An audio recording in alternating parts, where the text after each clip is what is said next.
Hi, listeners. This is Sarah with a message from the cruising team. As you might already know, we're an independent podcast. So if you want to support the work we're doing, you can donate to us at buymeacoffee.com/cruisingpod. Additionally, if you're looking to hire an audio engineer, an editor, or producer, you can reach out to us directly at cruisingpod@gmail.com. And as always, please follow, subscribe, and leave us a glowing review on your podcast app if you haven't already. It really helps with exposure. Thank you so much for listening. Here's the episode. Have you heard of Olivia, the travel company for lesbians and LGBTQ plus women? You know what they say. Life is better in flip-flops. And when you're a lesbian or LGBTQ plus woman, you want to be able to go on vacation, put your feet up, and be your unique self. Olivia Travel creates full takeovers of their cruise, resort, riverboat, and adventure vacations, so you can kiss who you want to kiss without a care in the world. You've never felt relaxation like this. Discover Olivia for yourself at olivia.com or through the link in our show notes and save $100 on your next Olivia booking when you use promo code CRUISING. Happy Pride Month, everyone! Starting this month, we're going to be releasing a series of episodes that we're calling Cruising the Archives. We're featuring extended interviews with LGBTQ icons from our own archives, as well as from the collections of queer and lesbian archives throughout the country. So first up is our interview with Pat McCombs. We met Pat last fall in Chicago. When we first started digging into historic lesbian spaces there, we kept hearing that we had to talk to Pat. From the folks at Gerber Hart, the city's LGBTQ plus library and archives, and from Tracy Baim, renowned LGBT journalist. So on our final day in Chicago, we went to interview Pat in her home on the South Side. All right, bye, Jen. Bye, love you guys. Have fun. Yeah, bye.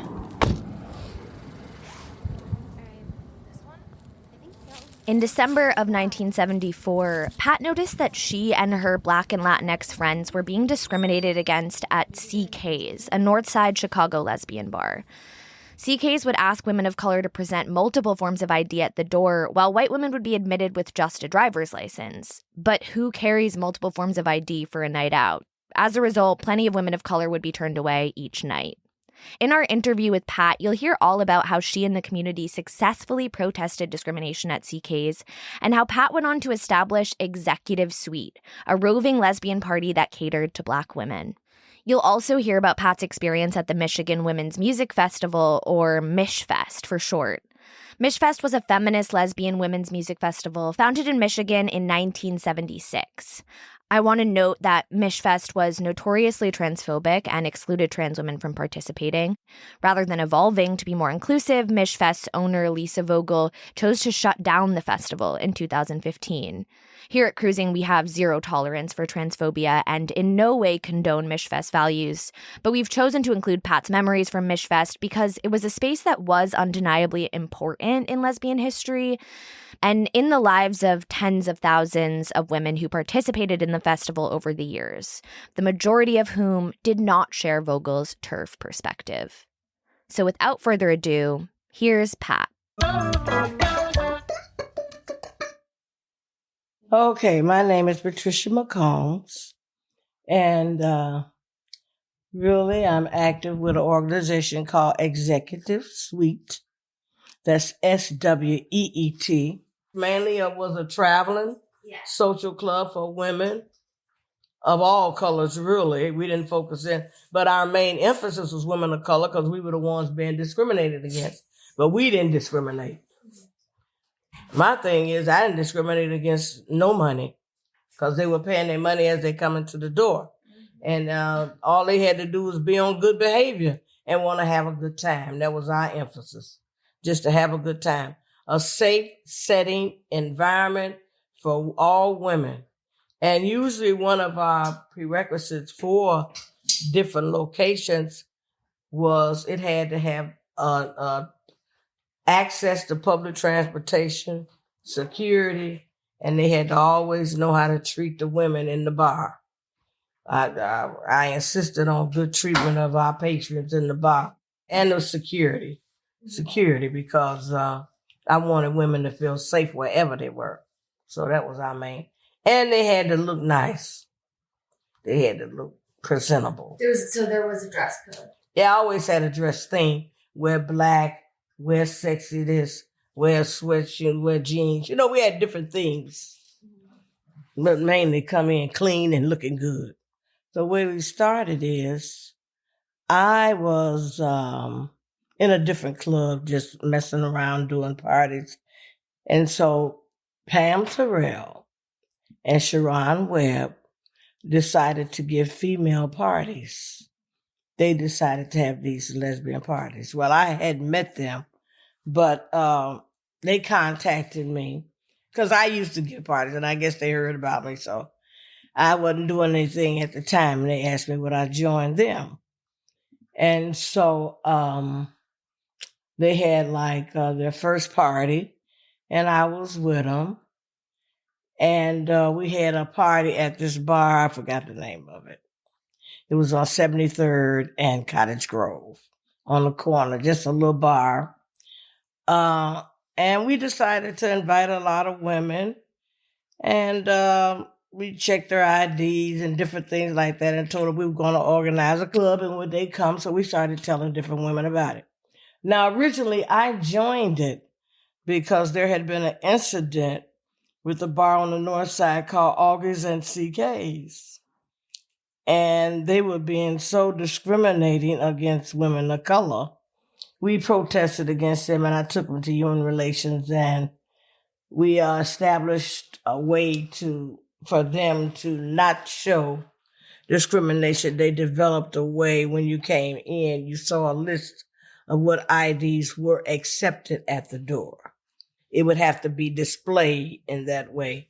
They couldn't say, well, we asked for such and such, and now it's right up there what we need, blah, blah, blah, you know. That's because of the protest. It was like that. Right, because that's why a lot of them didn't come to the north side, because they felt uncomfortable with being discriminated against at different bars, especially when you were people of color. You know, you go with your group of friends and two of y'all might be able to get in and other two don't. And there was a lot of that going on. So that's what made me really stay with doing the parties, because the women wanted somewhere to go. I said to people, you know, why go to them if they don't want you there? We can have our own. So then that's what made me really want to just organize my own parties. Why go where they don't want us? So I started renting different spaces. We started renting different bars. We'd walk around and find different bars that weren't doing very well on the weekends. And you could tell that by when you go, and you could see that they didn't have much business.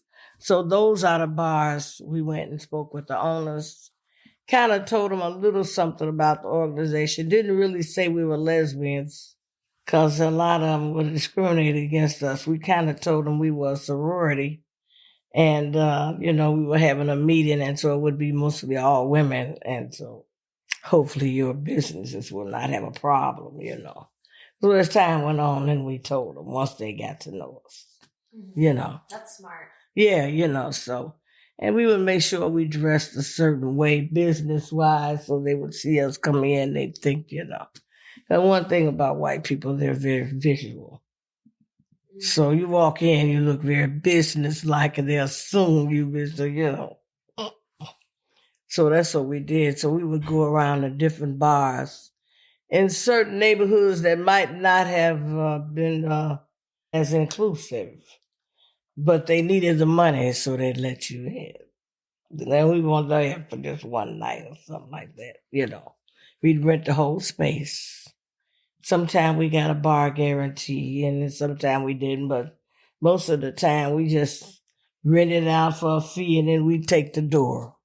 That's like that. So we'd bring our own security. We had our security because sometimes we had women, because women like, you know, to secure the place. Or either if we had men, I had my brother or close friends I knew, so they would know how to act with all women and women wouldn't feel uncomfortable. So that's what we did. We just traveled around all over the city of Chicago, just renting different places and beautiful places. I always like to rent real fabulous, because I like for people to dress up. the women to dress up. So that's what we did. They had to dress up when they came. And this is specifically what? Executive suite. Executive suite. And how did you originally get started? Because before that, you were throwing parties as well, you're saying, right? Yes. How did it first start that you were organizing for Queer Nightlife? Well, you know what? That's because we didn't have a lot of places to go, and I just wanted to party, and they weren't doing it, so I just said, let me do it. I knew a lot of people. See, black people have a different kind of community. See, you've been with the white girls, they had the bars. Yeah. They had the bars. We didn't. We had parties like people homes and stuff. Mm-hmm. So they'd have after-hour joints. So it was a lot of that. On the south side, sometimes the bars, they would raid the bars and stuff like that. So they didn't stay open a lot. The bars were there, they were mainly for men. Or they wasn't of the quality that I would like. See, for one thing, when you have a job, you have a professional job, you don't want to go to a place, I'd call them little scut buckets, where, they got everybody fighting and they doing all this, and you want to dress up and go out and see somebody that's nicely mannered and stuff. So those kind of parties I like. I didn't want to go to those parties. And I wanted to meet decent professional women. So that's what I went out to look for, women that had, certain good jobs, and they had to be undercover. I never put lesbian on my pluggers, on my announcements. Those are those little things you pass out. We call them pluggers. So you pass, because we didn't have internet and all that stuff. So I only passed them out to certain kind of women. They had to present themselves a certain kind of way, because I didn't want any fights and all that confusion, all that. So you would spread the word about your events by handing out flyers? Yeah. Mm-hmm. And we would advertise in different places. Like, let's say if there was a lesbian meeting, or if there was a lesbian, it was a lesbian newspaper, Gay Chicago, Gay something, and I would try to advertise in those. But for the most part, we try to work selective in who we invited. Was it always, was it Tracy? Tracy Bain. Yeah, was telling us that as a white person, she always felt incredibly comfortable at your Yeah. So did you always have mixed? Oh, yeah. We had all races. Because when I didn't discriminate against who was coming, I just wanted to give a good party. Because she went everywhere. Tracy would go everywhere. Yeah. She came on the south side. That's how I know her. Because when we'd have different events, you can always depend on Tracy Bang gonna be there if nothing else. That was one white girl that was coming. Oh, that's so... Yeah, she really is something else. Yeah. And like I said, I had a lot of white girlfriends because I lived on the north side most of the time. So I lived on that side of town. And then I went to all these different meetings, and I was really involved in a lot of different things on the north side. Because they had a north side lesbian center. They had parties on the north side that I went to. And also I was involved with the Michigan Women's Music Festival. So you heard of that? Yeah, so I knew a lot of my white girlfriends from there, because I always went to that. I invited everybody. Was there anything that you had to do to make sure that the people of color were comfortable around the white people, that kind of thing? I don't think we had any problem with the white folks. The white folks had a problem with us. Did they though? Or not that they came to the party, but I'm just saying that's why we had the party. Right. That's how we initially had it, because people, and if most of the white girls that came, they were familiar with being around people of color. Most of them, so they didn't have any problem. They just came to party. Everybody wanted to have a good time. That's the main thing, is a good time and meet somebody. That's the main thing. Yeah. Meet some woman, meet some fine woman, have a good time. So then we would have food too. I had different girls that didn't mind cooking, so we had food, and then I had different contests. For instance, I might have a contest. When you walk in the door, you got a little sticker, and it might have had different numbers on it. So you had to wear that sticker all night, and then I would make an announcement, find your match. So if you found your match of the sticker, the numbers, you got a prize. So that encouraged people to walk around and look for their match. And that way you can meet somebody, you know. So I had that. I do little activities like that. Or then when I'd have if you were single, I had a night where you had to get a little ticket with your number on it, you know. And if you saw somebody that you kind of was interested in that had one of them tickets with the number, then you could go to, I had a big old area with envelopes and that number on it. So you could leave that girl a telephone number or something, or plan on leaving little notes in the envelope and y'all could meet up some kind of way.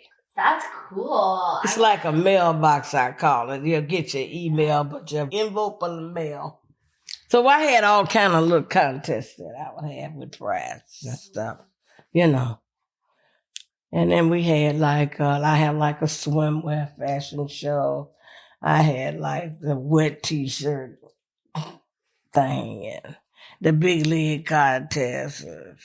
You know, we did some things that the women seemed to like, you know, all kind of things. Then we had, I did have workshop. One time we did workshops. One time we did a workshop conference on different issues related to lesbian lifestyle and different activities. We went on trips. I had, because it was different organizations in different cities that gave weekend events, parties, and they do a meet and greet or a pool party or a dinner.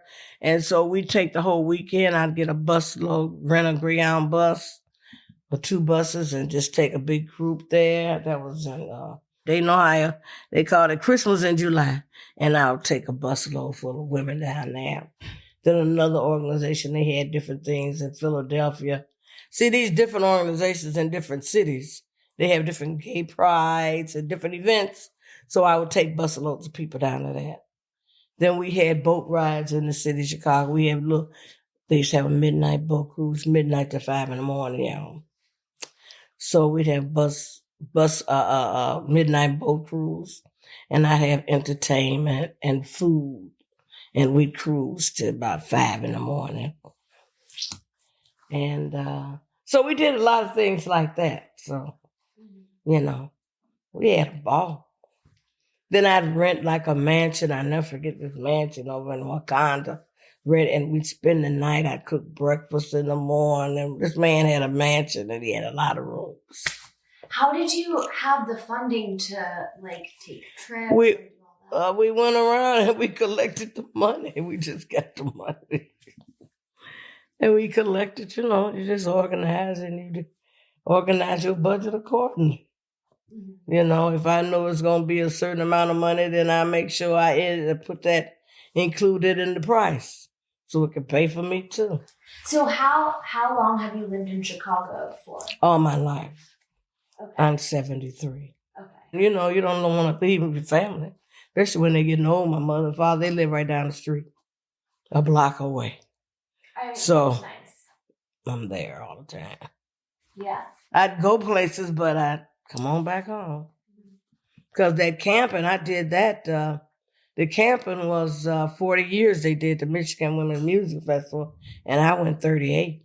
Yeah, so you helped organize that. Yeah, part of it, you know, part of it. I was a teacher. I worked for the Board of Education. Oh, yes. Chicago Board. I was a special ed teacher for 41 years. So that was my summer gig. When did you retire? Well, I can say I actually retired when I really stopped teaching. It was 2015. Because I retired 2007, but then I went back to work 2009 at a high school as a special ed case manager, not in the classroom. So I didn't want to be in the classroom. I just took care of the office stuff and worked with the teachers. But that's what I did, special ed. So, and it wasn't really, well, it was hard work, but it wasn't really in the classroom because I didn't want to go back to the classroom to be bothered with actually sitting in a room with kids all day. It must have been a really, really hard job to do that. You know, I loved it. Dealing with kids who are difficult, it's more of a challenge, you know. You don't get it. You don't get as bored. But I was tired of the classroom, sitting in the classroom. You know. How did you first decide that that's what you wanted to do? Oh, I always knew I wanted to be a teacher when I was about 6, 7, 8. Oh, that's what I played it on. I always played the classroom. I always was the teacher, playing with chalk and blackboards and stuff like that. I don't know why. I just loved that job. And then I bossed people around, and I like bossing people around. I guess that's where one went. When I was the oldest kid out of 7. So I was always the one bossing people around. You know. And so organizing the parties and all of the other work that you do, for you personally, is that rooted in what you were saying, like wanting to have fun, have a good time, and meet women? Yeah, I have a good time and meet women. And I just felt like, I just felt a big obligation to just do our own thing. Since they didn't want us there, I said, oh, well, we'll do our own thing. I said, shoot, I'll get my own damn parties. And that's when I hooked up with Pam Terrell and Sharon. But they didn't stay long. We didn't stay long because Pam had some obligations in her hometown of Virginia. Sharon started doing other things. And so I ended up taking over Executive Suite with Pam Terrell's ex-woman, who was Vera Washington. They were lovers. And so when Pam Terrell left town, Vera had always been around because that was her lover. So she was always around. So I asked her to do a party with me. And that's how we ended up with the final Executive Suite, Vera Washington and me.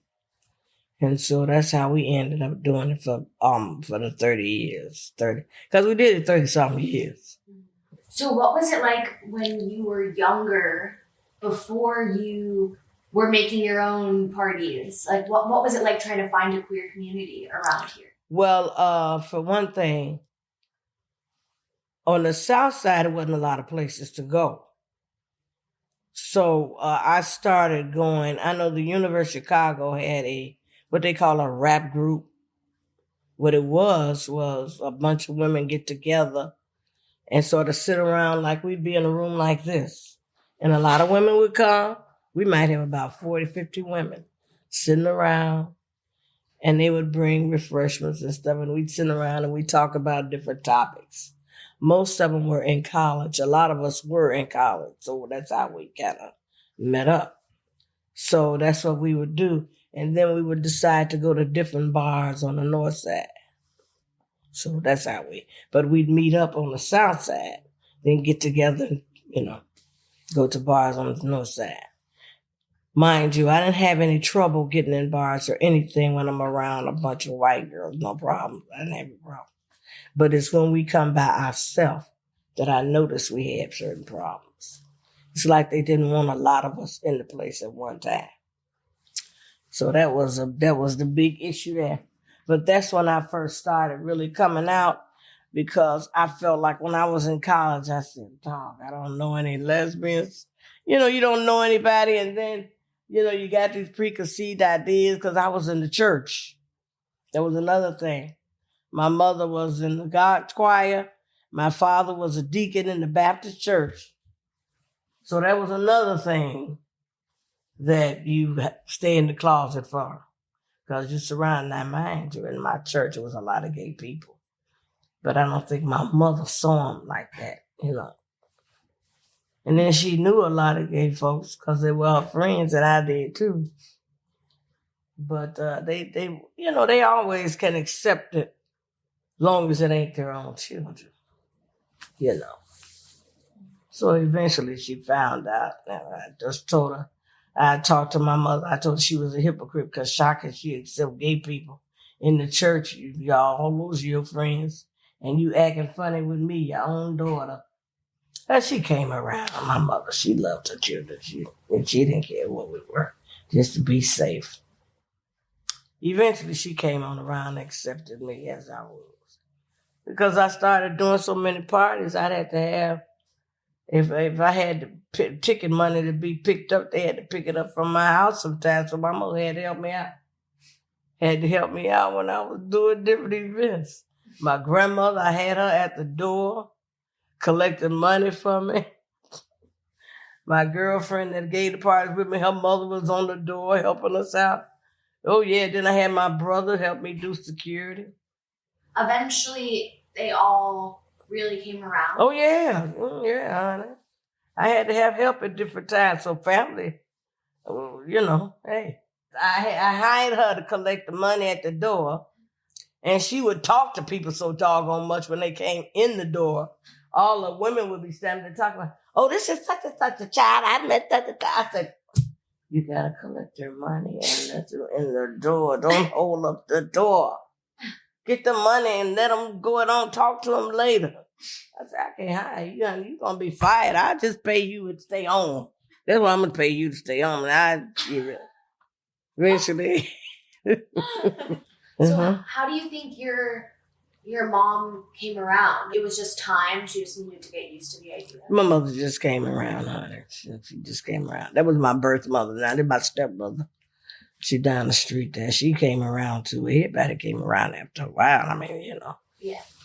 But did you know that you were gay well before?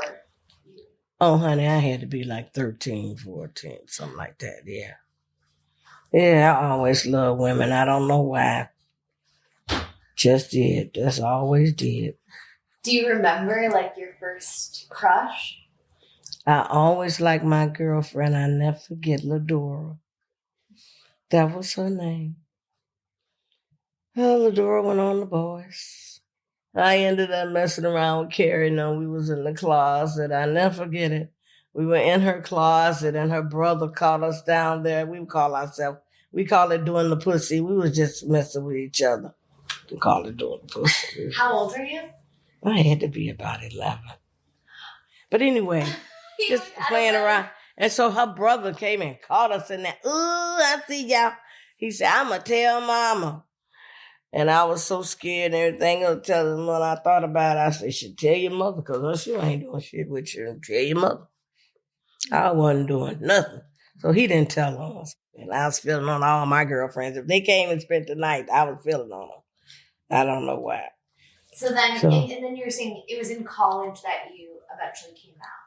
Oh, when I put it like this, I came out to my mother and them in college. Put it like that. Yeah, I was in college then. Okay. Because I started going to different places and I started having people come around me. And I didn't want my mother to be talking about my friends because I had like certain friends that looked certain ways and I knew she would say something. And I couldn't be with those certain friends around church because my girlfriends, they looked like little boys and my mother. But eventually she came on around.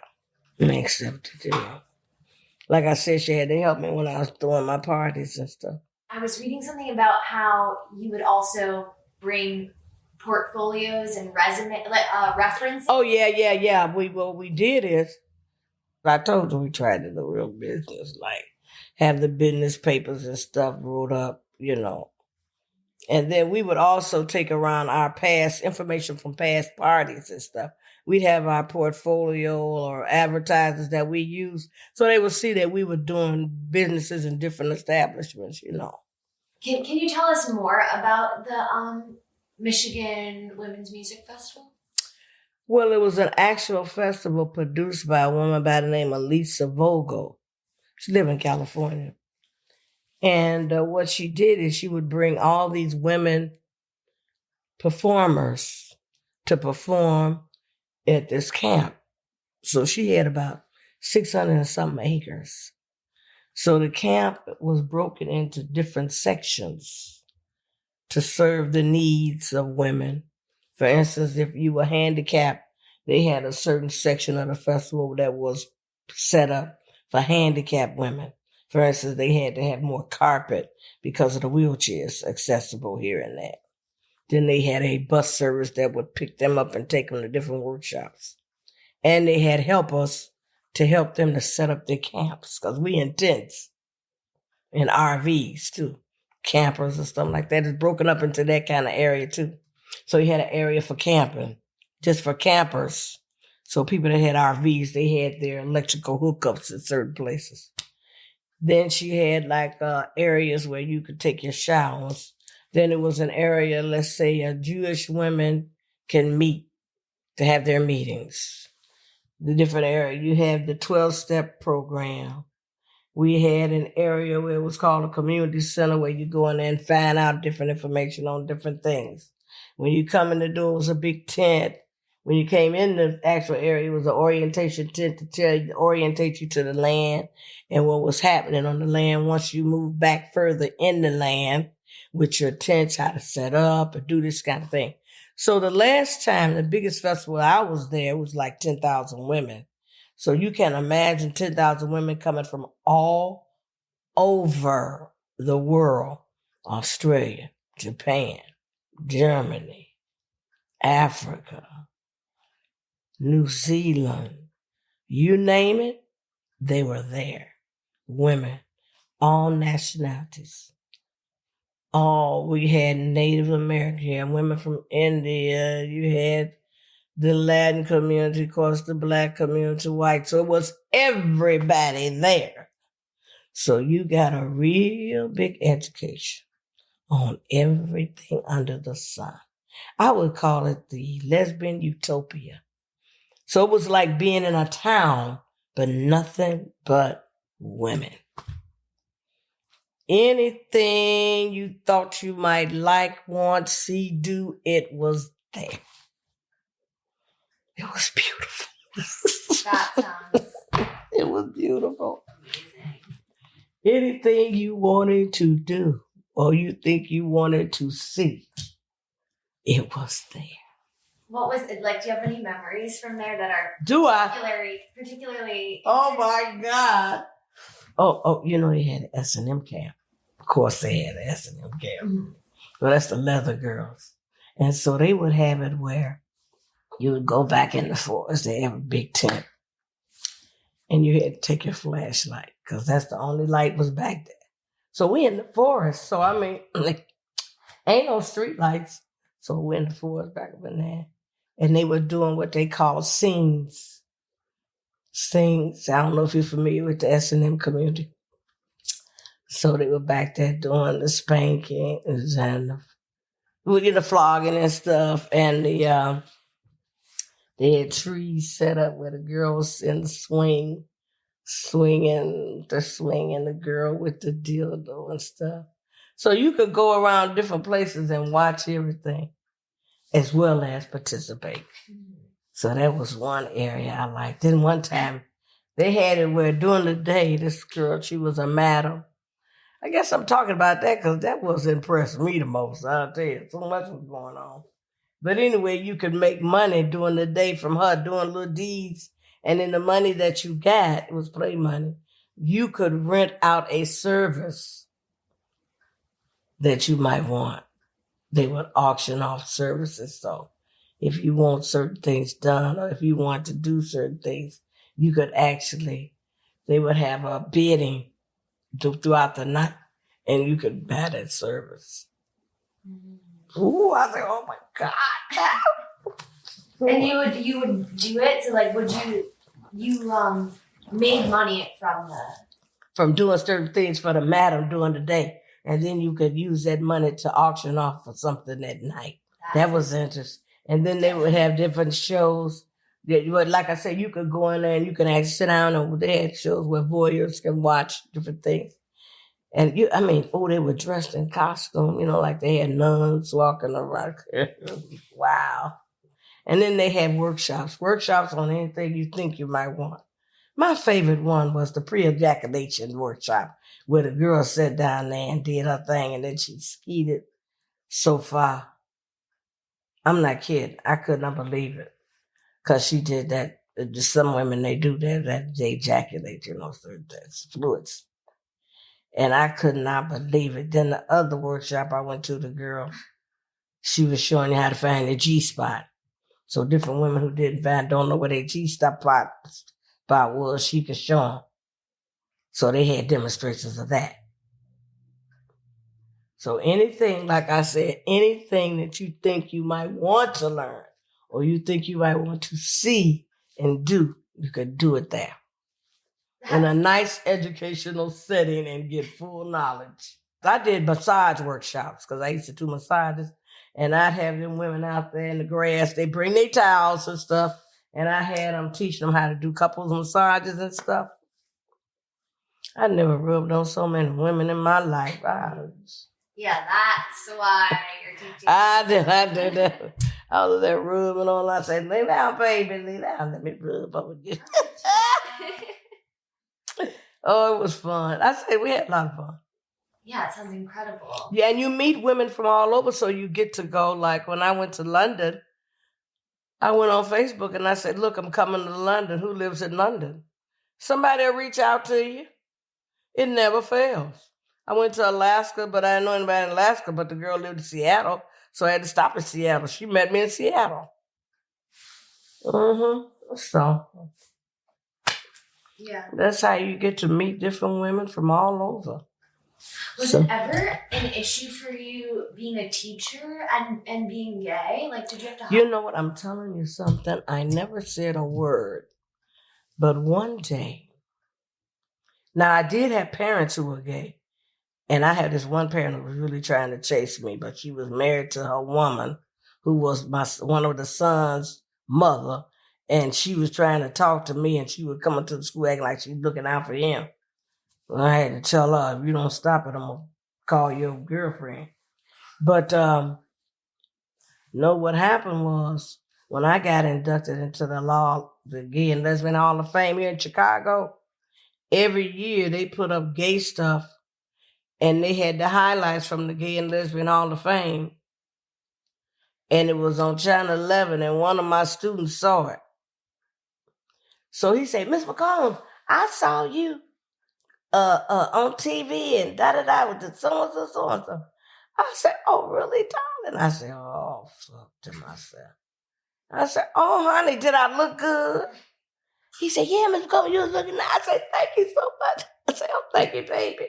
Okay, turn to page 200 something in your mad book. I heard him got out there something and say, turn to page such and such. And went on by my business, I act like it didn't affect. I said, oh, honey, that's wonderful. I'm glad I was looking good. Good, okay, let's turn to page such and such and such and such. I sure did. That's how I played it off. And it worked? Yeah, it works. So... I act like it wasn't no big thing. He acted like it wasn't no big thing. But when you started teaching, you must have not been allowed to, like, you must have had to hide it, right? Of course I did. They never knew. I never really, let them know my business. Yeah. I went to work. I did my job, I mean, and women could get away with it more. I mean, look, the way we dress, the way we, they didn't know nothing. And if they did, I was going to act like it's my business. Ain't none of your damn business, and keep it moving. Because I had told them for years, when I did the story, the protest about August and CKs, I used a different name. I called it Pat Love. That was my write-in name, Pat Love. Because I was undercover for years. Tracy Bain always tried to take pictures out there, for years up, even when I gave the parties. We were undercover to pass out those flyers. I didn't let those people know that what we were. And especially black women who are professional, especially professional black women who have certain jobs and they just can't go out to certain places because they don't want to be seen. If you doctor such and such, you don't want to go to a certain bar and then they come and raid the bar and here you are, the doctor sitting up in there. You know what I'm saying? So just gave them another outlet. So I just got, like I had the passion back then. I don't have it now. I don't want to be bothered too much. I don't mind helping somebody give a party, but in terms of organizing it, I don't want to do it anymore like I was. It must be so much work. It is a lot of work. You got to go out and see. I always went out. You had to go out to different parties in order to give parties. You got to be out there and support other people. So was it successful for you? Did you meet a lot of women? Oh, did I? Are you kidding? Please, yeah. I loved it. Yeah. Yeah, the last party we had was 2013. Okay. The last party we had, 2013. Now, I did have a 70th birthday party. And that was, I'm 73 now. I'll be 74 in February. So do you nowadays, do you ever go to an event here and there? Or... I'm still out there. Yeah? I'm still out. All the time, you still Not as much as I used to, but I'm still out. Where do you like to go? I just went to a bar party the other day, Saturday, nobody's darling. Right. So I just went there Saturday. So I go, because I'm still active with the Chicago Gay and Lesbian Hall of Fame. I'm on the board. And so I still go to the Michigan Women's Music Festival, but they have different groups that give events. It's not as big as it used to be. So I still go to that, camping. So I still go. I just came back from Puerto Rico and St. Croix because I had some people to visit there. So I'm still traveling and going to do my thing. Mm-hmm. You got to keep living, you know. Yeah, definitely. So what do you think of Nobody's Darling? Well, that's a bar. That's what you call a drinking bar. Yeah. So I don't drink. Okay. But I like the atmosphere. And they have some really nice drinks there. Mm-hmm. I do know that. We had a couple of non-alcoholic drinks there. That's what I had. Yeah. So Renata I knew from before when she had the bar. I didn't know her partner as well, but Renata I knew. She has a beautiful personality, so she's nice. So she'll go far. But that bar is a drinking bar, and since I don't drink as much anymore, but during the summertime they're outside, so you can mingle. And she has a nice crowd that come up in there, so they should do pretty good. Mm-hmm. See, but me, I like to dance. Or I like to think I'm gonna dance. Yeah, that's what really dancing place there. You can dance, but you dance in one spot. Yeah, exactly. People might look at you. Yeah, but it's nice because you some nice looking women come in that bar. Mm-hmm. So at least you get a chance, you can stand around and look at her and probably get a chance to talk. Mm-hmm. So I think it's cute.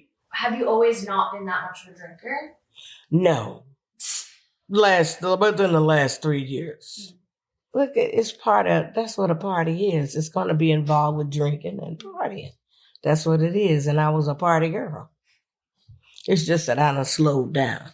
As you get older, you slow down because you have to.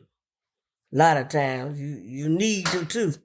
But your body will say, sit down, sit your ass down. Yeah. You know. They just happen naturally. Right, natural. It's a natural progression of things, you know. I was never no big drinker anyway, so that's not an issue. Yeah. But it comes with age. A lot of different things change. Definitely hangovers have already started getting worse. Yeah. Things you thought you could do that you did do, you can't do no more. Yeah. You can't do it. Your body will start telling you. So. Yeah. Uh-huh. Okay, Shirley? Yep, that's my friend Shirley. Coming by to visit me. It's my running buddy. Oh. Yep. Hello, that was my interview. Shirley. Hi. I'm Rachel. Hi, Rachel. It's nice to meet you. I'm Sarah. Hi. Very nice to meet you. Yeah. So are you two going running right now? Running. When I say you're running buddies, I'm just a buddy. But one of my buddies that I hang with, that we go different parts, do different things. Right. That kind. No. The furthest I'm gonna run is to that back door. Okay, but look at this outfit. That's a jogger's outfit. Yeah, right. Yeah. Oh, we're going. But look at this outfit. I ain't going. I just ain't running. But you got to think about that when you use certain words around people. You think they understand what you're saying, but they go in a different direction. that comes with teaching a lot of things. You think you're saying things are clear. Yeah. I told the kid, I never forget this. This is one thing I learned with teaching. I told the kids, I say, number your paper 1 to 10. I walked around the room. This kid had 1, 2, and 10. Didn't I say 1 to 10?